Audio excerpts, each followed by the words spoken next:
Hello. That's mine. I love that song. My daughter actually kind of came up with a little dance for that song. That's what I was doing back there. Trying to remember what she did. But she loves coming up with different dances for Jennifer's songs and Ricky Byers' songs.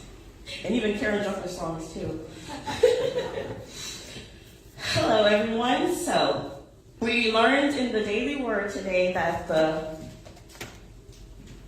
daily word is resilient. So today my talk will be on spiritual resilience. So when you think about spiritual resilience, what Bible verses talk about resilience? These are some of the ones that I believe talk about resilience, in my opinion. For most certainly, if you have faith as a grain of mustard seed, you will tell this mountain, move from here to there, and nothing will be impossible for you. The Lord said, if you have faith as a grain of mustard seed, you will tell this sycamore tree to be uprooted and be planted in the sea, and it would obey you. Watch, stand firm in the faith, be courageous, be strong. Finally, be strong in the Lord and the strength of his might. Put on the whole armor of God, that you may be able to stand against the wiles of the devil. I have told you these things, so that in me you may have peace. In the world you have oppression, but cheer up. I have overcome the world. I can do all things through Christ who strengthens me. For God didn't give us a spirit of fear, but of power, love, and self-control. We are pressed on every side, yet not crushed. Perplexed, yet not to despair. Pursued, yet not forsaken. Struck down, yet not destroyed. Be strong. And let your heart take courage. Resilience. And those come from Matthew chapter 17, verse 20, Luke chapter 17, verse 6, 1 Corinthians chapter 16, verse 13, John chapter 16, verse 33, and Philippians chapter 4, verse 13, 2 Timothy chapter 1, verse 7, and 2 Corinthians chapter 4, verses 8 through 9, and Psalms chapter 31, verse 24. Resilience. So what is resilience? What's a good definition of it? I like the American Psychological Association definition. And they say that resilience is the process and outcome of successfully adapting to difficult or challenging life experiences, especially through mental, emotional, and behavioral flexibility, and adjustment to external and internal demands. Now, a number of factors contribute to how well people adapt to adversities. Predominant among them are A, the ways in which individuals view and engage with the world, B, the availability of quality and social resources, and C, specific coping mechanisms. That comes from the APA Dictionary of Psychology. So we learned in the daily work that the affirmation is courageous and strong. I am resilient.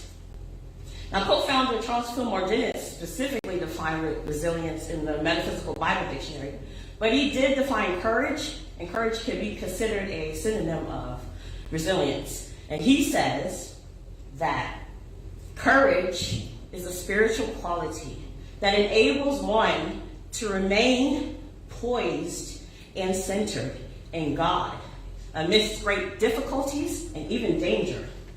The realization that the Almighty God of the universe is a spiritual presence which is constantly striving to express in and through us fills us with new courage and a fearlessness that is beyond description.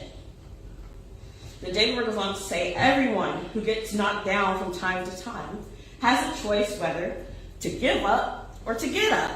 Can you think of times in your lives where you may have given up, or you may have gotten up, or maybe it was you gave up, you got up, you gave up, you got up, multiple times.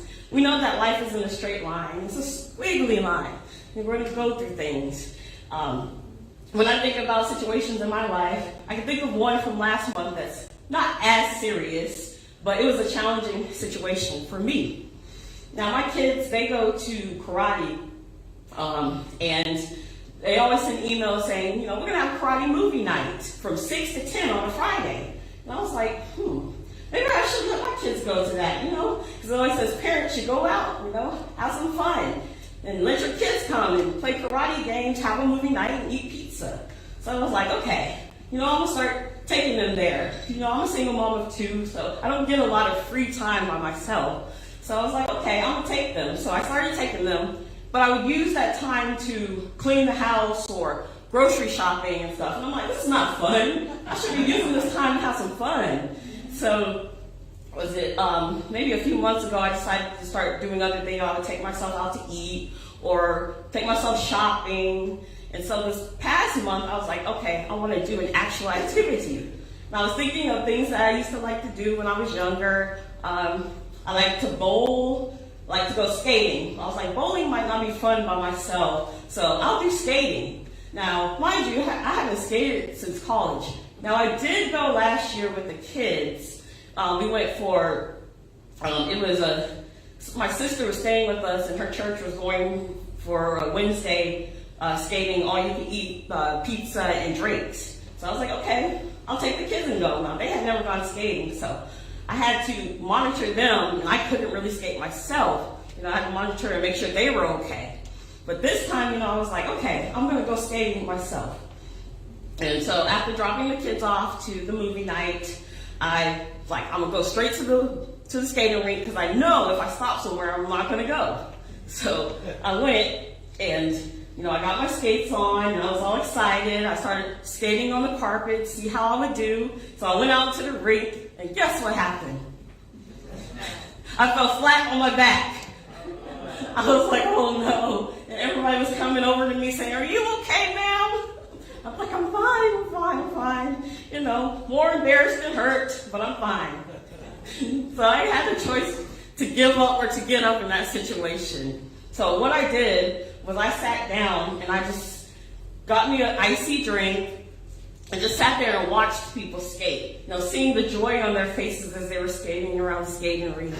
There were people, kids and adults. And so I was just watching them. And I took a step back and I had to ask Spirit, what can help me not fall like that? What do I need to do? So I feel like Spirit told me, maybe you need to get smaller skate sizes or something. So that's what I did. I went back and got a smaller size. It felt more secure on me. And I got back out there, and I didn't fall. I did do this 3 times. I don't know how it is with skating, but I didn't fall. So that was a good thing. That was a situation that wasn't as serious, but for me in that moment, it was a serious situation. So hopefully, I can get back out there and practice. I know with skating, it takes practice. So I need to get back out there and skate some more. So maybe next movie night I'll go back. And then you can think of other, more serious situations that happen. I've talked about this before about how, I was in a long-term abusive relationship, and it took me, 8 times before I officially left for good. I know it takes the average woman 7 times to leave. And so, in those moments, I felt like, I was giving up every time I went back, and I felt like I was giving up every time I left, and felt empowered and stuff. And, it was just a continuous thing, and I had to, change my mindset in order to know, that it was time to leave and leave for good. Though tragic the situation, I was able to get out. Now let's go on to the daily word. It says, getting up and gathering the strength and desire to try again is resilience. Spiritual living helps me build it. Claiming divine ideas in prayer, engaging in the power of imagination to envision my success, and using my wisdom and will to discern the best way forward and choose it all helped me to be resilient in the face of defeat or discouragement. So I'm thankful I was able to tap into my spiritual power of resilience in these times. When you're in an abusive relationship, you have to be resilient in order to be a survivor. And I use the power of imagination often in my meditation and prayer time. I visualized, me and my children finally being free, being able to live authentically, and I'm so thankful that I'm on the other side now, and that I see myself continuing to grow and change, and I'm so excited to see, how the future is for me. Now, Dr. Paul Leon Masters, he's the founder of the International Metaphysical Ministry in Sedona, Arizona. I'm ordained through that ministry. And we had to go through these minister bachelor modules, and one of them was called Overcoming. And he mentions in this module that we have blockages that prevent us from overcoming, like the false belief that we don't have sufficient abilities. And he says, but if we make an effort, we will discover abilities we never imagined we had. Just thinking about me and how I was afraid to get out of a relationship because I didn't want to be a single mom of two. And I was afraid of, what people would think and say. And there's just so many false beliefs that were in my mind. But, it's been almost 2 years and I've been alone. And just because you're alone doesn't mean you're lonely, So I'm just so grateful to be at this point. And Masters goes on to say, when we apply mystical and metaphysical wisdom in overcoming these false beliefs, we will understand that all failures are a preparation, adjustment, and redirection that lead to success. When we think about it this way, there's no such thing as failures, but there are opportunities to improve on anything that we might go through. He says we have to let the presence of God within be our foundation for self-confidence. And he calls this the God self-confidence, as ourself as one with God. Now, resilience can tie into the 12th power for this month, which is will. It's right over there, it's a great one, will. Now, last week, I taught the unit kids and we discussed will. And one of the kids had his response to the question that I asked. That was similar to what Reverend Dan said when he was here. He said, every situation is not good, but we can see good in every situation. So I asked the kids, what was the situation that you went through that was bad, but you saw the good in it? And I believe one of the kids said that they had a pipe burst in their house, but they were able to look at, that they got to paint their room and pick the colors and all this and that. And so I was like, yes, that's a great example of seeing the good in the situation that's not so good. And, that there's good in everything, and that we played the Jennifer's Angel song that's called Trust. And that one fits really perfect with the lesson for last week. And it starts off with, there's some good in everything that happens. There's a gift or a lesson to be learned.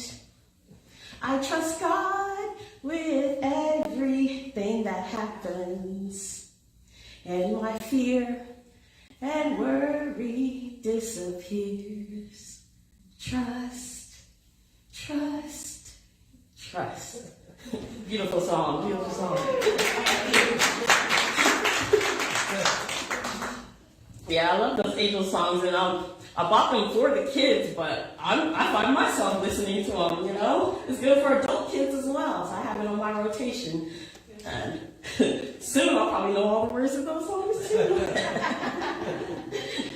But yeah, seeing the good in every situation. I think about, the abusive relationship I was in, seeing the good in that. I have my 2 children who are such a blessing to me. And I know now, that I decided to start dating again, what to look out for, So, seeing the good in the situation. Now, Emmett Fox, in his book, Diagrams for Living, this passage really spoke to me, and maybe it will speak to you as well. He says, if you want to go higher in life, you must climb the steps. If you think the step is too high, I can't take it. It is your choice. If you think this trouble is too much, it is so unfair, then you stay below until you wake up to the knowledge that you can do it. However, if you meet each challenge with the realization, God in me is stronger than anything I have to meet. God has given me dominion over my circumstances. I let nothing in this situation frighten me, for I know God is with me. And continue in that vein, you will get your further spiritual understanding, and you are on your way to your miracle. It may take time and prayerful effort. You will get it. It really spoke to me. Even made me cry a little. So the daily word goes on to say, I am strong and capable of doing what I set my mind to. I am resilient. Now the Bible verses that I read earlier, I'm going to repeat some of them, and we'll look to see what the Fillmore Bible says about them. So for example, the one that says, Ephesians chapter 6, verse 10. Finally, be strong in the Lord and the strength of his might. Put on the whole armor of God, that you may be able to stand against the wiles of the devil. Now, the Fillmore Study Bible tells us that our greatest source of strength is our understanding of our spiritual character and of our relation to the spiritual source, which is God. Our greatest temptations to err are found in our own unfolding consciousness. The root cause of our desires are not evil. Desire is spirit's urge to a larger unfoldment. Mistakes and evil conditions are the results of actions taken without the guidance of divine wisdom. When we have accumulated many different error thoughts in consciousness, a complex state of mind is the result. In the scripture, these aggregations of error thoughts are named the adversary, which we see as Satan and the devil. The realization that the omnipresent Spirit of good is our resource, and that we have nothing to fear when we trust in and are guided by Spirit, that is God. And then 2 Timothy chapter 1, verse 7 said, for God didn't give us a spirit of fear, but of power, love, and self-control. Fillmore Bible says that fearlessness is a state of mind. Fearlessness is a parasite. It drives away divine guidance and produces weakness of heart. And self-control is a habit of concentrating or centering our thoughts on the contemplation of truth. And it requires discipline of a high order. For the mind during meditation is prone to wander instead of coming to focus.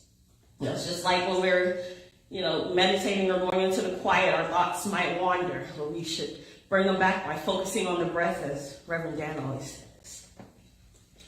So when you think of stories of resilience, just remember that you are resilient. Things that can happen in our lives. Grief, we all lose somebody. We all go through things. I believe we wouldn't be here in this human life if we weren't here to learn lessons and go through things.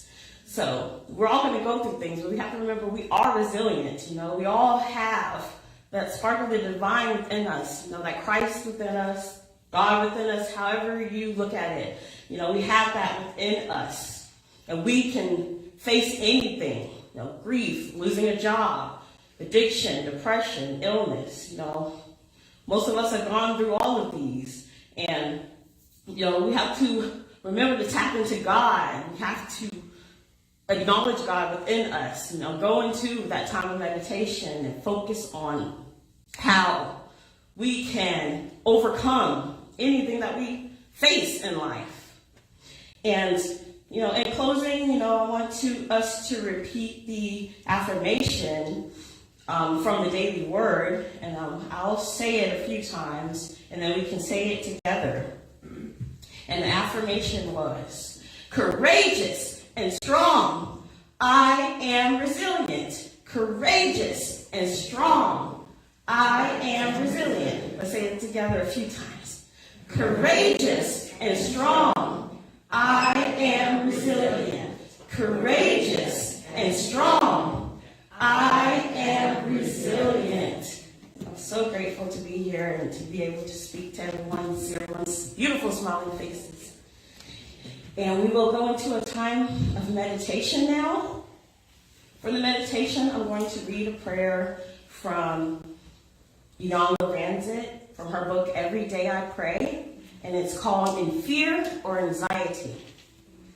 So, if you are comfortable, close your eyes, relax in your seats, and listen to these powerful words. Dear God, today I open my heart and make myself available to experience and express the fullness of your presence. In your presence, I know that my strength is renewed. In your presence, I know peace, joy, harmony, and balance. In your presence, I see myself and all others from a new place, with eyes of love and acceptance. In your presence, in every situation, and under all circumstances, I am surrounded by power, glory, and victory. In your presence, old patterns of thought, behavior, action, reaction fall away and are replaced by a positive momentum toward the experience of all things good. In your presence, all feelings of panic, anxiety, distress, imbalance, frustration, and fear disappear instantly. My heart is opened and cleansed of all toxic emotions. My mind is free of all wayward thoughts that promote anger, judgment, or disharmony within and without. In your presence, the truth wells up within me.